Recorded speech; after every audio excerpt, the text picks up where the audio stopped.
Salut! Même si tous les sujets sont importants, le take-off, thème d'aujourd'hui, est essentiel. Dans un premier temps, il te faut choisir ta vague et ne pas ramer sur tout ce qui passe. La choisir à l'avance pour pouvoir s'élancer et accélérer au moment où celle-ci te soulève. Ramer comme si ta vie en dépendait, poitrine voire menton tendu vers l'avant de la planche. Poursuivre ta rame 1 ou 2 secondes de plus que tu ne l'aurais estimé. L'étape du take-off est essentielle à la maîtrise ultérieure de l'ensemble de ta vague. Si tu pars trop tard, la vague sera creuse et tu subiras son déferlement sur la totalité de la vague. Petite astuce, engage-toi réellement dans la pente. Pose tes mains sous tes épaules dès que tu cesses de ramer, afin de conserver ce déséquilibre avant. L'image du redressement juste à ce moment-là, c'est plutôt des jambes qui se déplient sous le buste en même temps que tu engages ta planche dans la pente, plutôt qu'un corps qui se redresse et qui s'éloigne de l'eau. Pour le take-off et la prise de direction, petite astuce, absorbe la descente en étant fléchi, puis exécute un large virage vers le côté ouvert de la vague. Ou bien, plus à l'aise dans des conditions plus creuses, donne une direction à ta planche alors que tu es encore en appui sur les mains. Et redresse-toi en prenant franchement la direction. Profite de ces conseils pour tes prochaines sessions. Et si tu veux en savoir plus sur l'école de surf UCPA, tous nos stages sont sur ucpa.com. Continue de nous suivre sur notre chaîne YouTube. Et tu peux aussi nous retrouver sur Facebook. Alors bon surf!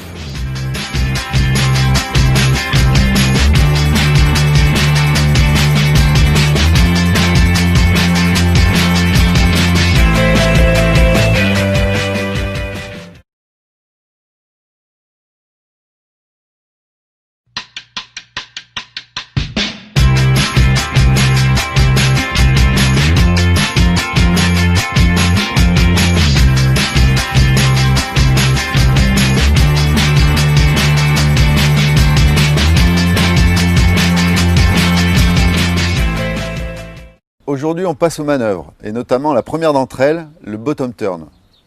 En bas de vague, le surfeur doit s'orienter vers le côté ouvert de la vague, pour se placer ou pour manœuvrer ou pour simplement continuer. Lorsque le bottom turn est réalisé, il traduit immédiatement l'intention du surfeur. Court et ancré dans l'eau, le projet est la manœuvre.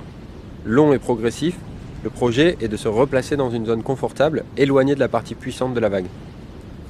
On pourrait considérer de manière académique que ce virage est composé de 2 grandes étapes. La première, quelle que soit la stance, le surfeur charge son pied avant en restant fléchi et stable pour encaisser l'accélération calée sur ses 2 pieds et sur son rail. Il vient entretenir sa vitesse acquise, observer et analyser la cible avant de donner à sa courbe le rayon de virage choisi. Puis en bas de vague, le surfeur oriente l'ensemble du haut du corps vers l'endroit visé et simultanément transfère son poids sur la jambe arrière afin de donner l'angle souhaité à sa planche, qu'elle s'inscrive dans l'eau et décrive la courbe désirée, large ou courte. L'étape suivante, au sortir du bottom turn, est une phase de transition avant la manœuvre à venir.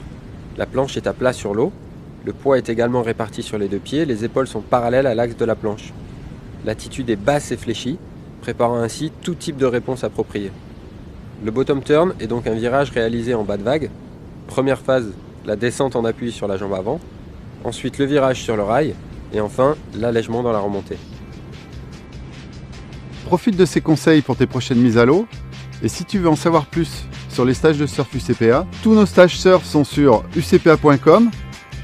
Continue de suivre nos prochains tutos sur notre chaîne YouTube. Et tu peux aussi nous retrouver sur Facebook. Bon surf!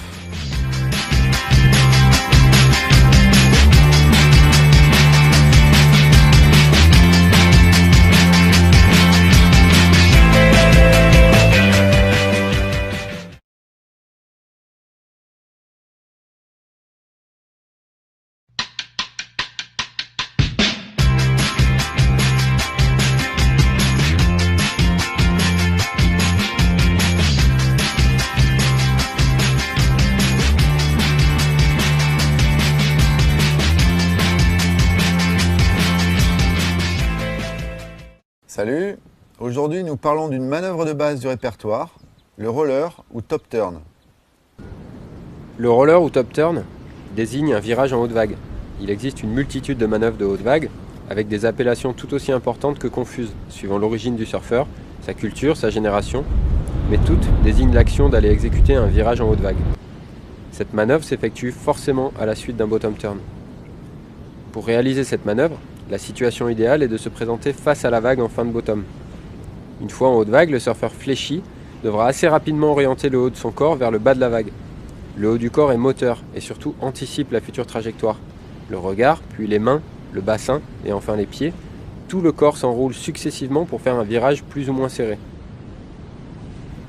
En haut de vague, le pied arrière pousse sur le triangle des dérives, tandis que la jambe avant s'efforce de ramener le milieu de la planche sous les épaules. Le surfeur peut enchaîner une nouvelle descente dans la vague et vient relayer cette action en augmentant rapidement le poids sur l'avant de sa planche. Le roller semble plus difficile à exécuter en position frontside que backside. En effet, en position backside, le surfeur aura plus naturellement la possibilité de choisir une trajectoire verticale, en laissant remonter sa planche vers le haut de la vague. Le fait d'être de dos permet également d'accentuer la poussée sur le pied arrière et donc de rendre la manœuvre plus radicale. Quelle que soit la stance, la sortie d'un roller donne lieu à une nouvelle descente dans la vague pour enchaîner une nouvelle manœuvre et poursuivre son projet sur la vague. En résumé, à la sortie de ton bottom, remonte face à la vague. Dans la montée, tes mains et ton haut du corps anticipent le virage. Ramène la planche sous tes pieds et bascule le poids dans la descente pour enchaîner avec un autre bottom. Profite de ces conseils pour tes prochaines mises à l'eau. Et si tu veux en savoir plus sur les stages de surf UCPA, tous nos stages surf sont sur ucpa.com. Continue de suivre nos prochains tutos sur notre chaîne YouTube et tu peux aussi nous retrouver sur Facebook. Bon surf!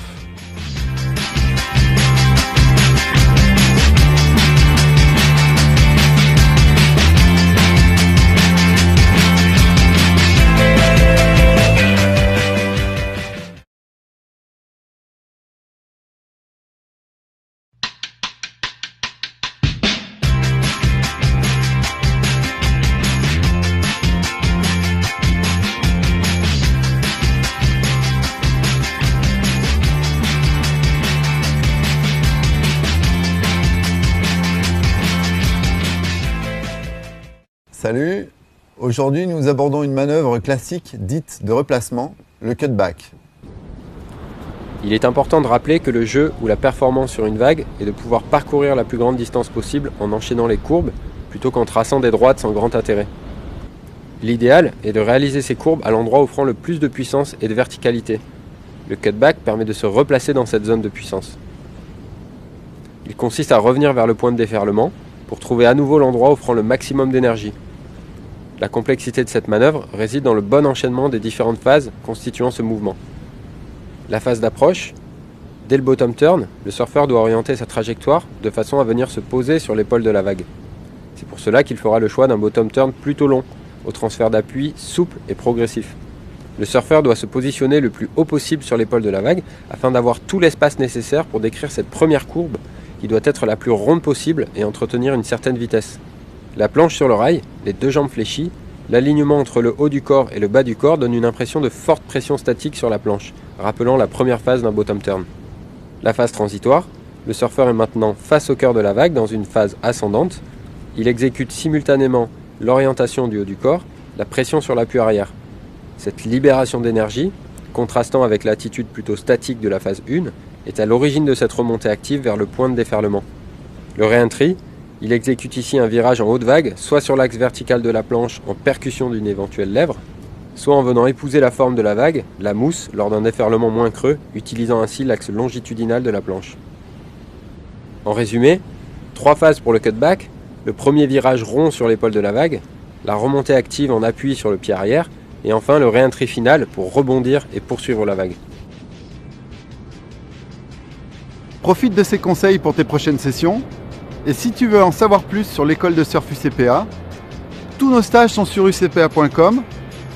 Continue de nous suivre sur notre chaîne YouTube. Et tu peux aussi nous retrouver sur Facebook. Alors bon surf!